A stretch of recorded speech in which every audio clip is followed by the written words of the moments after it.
Calendar பூமி சுற்றுகிறது, காலம் நகர்கிறது என்பதை காகிதத்தில் உணர்த்தும் கருவி. வாழ்க்கையில் கழித்தல்களை மட்டுமே காட்டும் கால கண்ணாடி. நாளும் நேரத்தை பிரித்து நல்லது கெட்டது காட்டும் அற்புத படைப்பு. ஒவ்வொரு நாளின் சரித்திரங்களை தனக்குள் புதைத்து வைத்திருக்கும் காகித பெட்டகம்.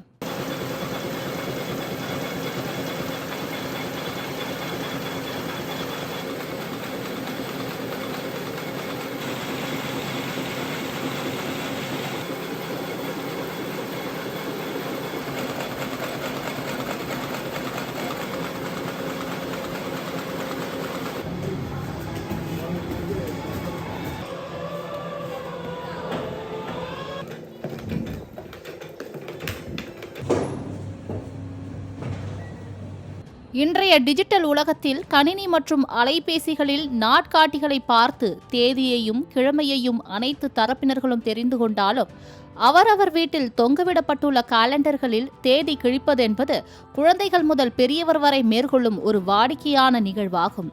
ஒரு குறிப்பிட்ட நாளின் தேதி, கிழமை, நட்சத்திரம், திதி, நல்ல நேரம், ராகு காலம், குளிகை, சூரிய உதயம், பண்டிகை நாட்கள், விடுமுறை நாட்கள், பஞ்சாங்கம், ராசி பலன்கள், தலைவர்களின் பிறந்த நாள், நினைவு நாள் போன்ற எண்ணற்ற தகவல்களை கொண்ட நாட்காட்டி குறைந்த செலவில் நிறுவனங்களின் விளம்பரத்தையும் அன்றாட மக்களிடையே எடுத்து செல்லும் காகித ஊடகமாகவும் இருக்கிறது. அந்த வகையில் தினசரி மற்றும் மாத கேலண்டர்களை உற்பத்தி செய்வதில் முன்னணி நகராக சிவகாசி தனது இடத்தை இன்றளவும் தக்க வைத்துள்ளது. சிவகாசியில் பட்டாசு தொழில் பிரதானமாக இருக்கும் நிலையில் இதற்கு அடுத்தபடியாக அச்சக தொழில் சிறப்பாக நடைபெற்று வருகிறது. சிவகாசியில் 800க்கும் அதிகமான அச்சகங்களில் நோட்டு புத்தகங்கள், டைரிகள், கேலண்டர்கள், பில் புக், பேக்கிங் அட்டைகள், அழைப்பிதழ்கள், துண்டு பிரசுரங்கள் ஆகியவை அச்சடிக்கப்படுகிறது. தமிழகத்தில் உற்பத்தியாகும் மொத்த கேலண்டரில் 90% இங்கு அச்சடிக்கப்படும் நிலையில் ஆண்டுக்கு கேலண்டர் வர்த்தகம் சுமார் 400 கோடி ரூபாயினை தாண்டும் என கூறப்படுகிறது. இந்நிலையில் 2026 ஆங்கில புத்தாண்டிற்காக தினசரி கேலண்டர்கள் பல்வேறு சிறப்பு அம்சங்களை பிரதிபலிக்கும் விதத்தில் உற்பத்தி செய்யப்பட்டு விற்பனைக்காக வெளிவந்துள்ளது. கையடக்க அளவிலான கேலண்டர் தொடக்க விலையான ரூபாய் 15 மெகா சைஸ் வடிவமைப்பில் 5000 வரையிலான கேலண்டர்கள் தயாரிக்கப்பட்டு விற்பனைக்காக வைக்கப்பட்டுள்ளது. இந்நிலையில் மூலப்பொருட்களின் விலையேற்றம், தொழிலாளர்களின் கூலி உயர்வு போன்ற காரணங்களால் கேலண்டர் உற்பத்தி விலையில் 7% வரை விலை உயர்ந்துள்ளதாகவும் இந்த விலை உயர்வு பொதுமக்களை பெரிதும் பாதிக்காது என்றும் உலகம் முழுவதும் தமிழர்கள் வாழும் பகுதிகளில் சிவகாசியில் தயாராகும் கேலண்டர்களுக்கு வரவேற்பு இருப்பதாகவும் தயாரிப்பாளர்கள் தெரிவித்துள்ளனர்.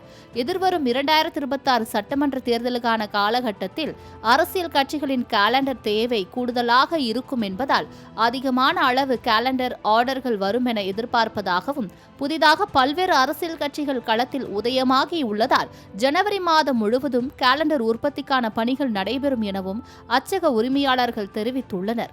5 வருஷத்துக்கு ஒரு முறை சட்டமன்ற தேர்தல் வருகின்ற காலங்களில் எல்லாமே எங்களுக்கு அந்த ஆக்சுவலா ஒரு ஏற்கனவே இருக்கிற ஆர்டரை விட ஒரு 10 விழுக்காடு அந்த அரசியல் கட்சி ஆர்டர்கள் அதிகரிக்கும். அந்த அடிப்படையில் இந்த வருஷமும் சட்டமன்ற தேர்தல் வருகின்ற காரணத்தினால் அரசியல் கட்சி ஆர்டர் ஒரு அதிகமான அளவில் எப்பயும் இருக்கிறத விட இந்த மற்ற வருடங்களில் இருக்கிறத விட கொஞ்சம் அதிகமான அளவு வரும் அப்படிங்கிறத எதிர்பார்க்கிறோம். கேலண்டர் தயாரிப்பு அப்படிங்கிறது இந்த ஆண்டு தைப்பொங்கல் வரைக்கும், ஜனவரி 15 வரைக்கும் அல்லது அதை விட கூட எக்ஸ்டெண்ட் பண்ணி ஜனவரி இறுதி வரை கூட இருப்பதற்கான ஒரு வாய்ப்பு இருக்கு. ஏன்னா புதிதாக பல்வேறு கட்சிகள் எல்லாம் களத்தில் இருக்கின்ற காரணத்தினால் அதிகப்படியான ஆர்டர்கள், கேலண்டர் ஆர்டர்கள் கிடைக்கும் என்று நாங்கள் எதிர்பார்க்கின்றோம். இந்நிலையில் காகிதத்திற்கான ஜிஎஸ்டி வரி கேலண்டர், டைரிகளுக்கு 18%, லேபிள் போன்றவைகளுக்கு 5%, நோட்டு புத்தகங்களுக்கு வரி ரத்து என 3 விதமான பிரிவுகளில் விதிக்கப்பட்டிருப்பதை மத்திய அரசு பரிசீலனை செய்து ஒரே நிலையில் காகிதத்திற்கு 5% மட்டுமே என சீரான ஜிஎஸ்டி வரி விதித்தால் அச்சக தொழில் சிறப்பாக நடைபெறும் என்று அச்சக உரிமையாளர்கள் விருப்பம் தெரிவித்துள்ளனர். கேலண்டர் தொழிலில் ஈடுபடும் தொழிலாளர்களின் நல்வாழ்வை காக்கும் பொருட்டு மத்திய அரசு இணங்குமா?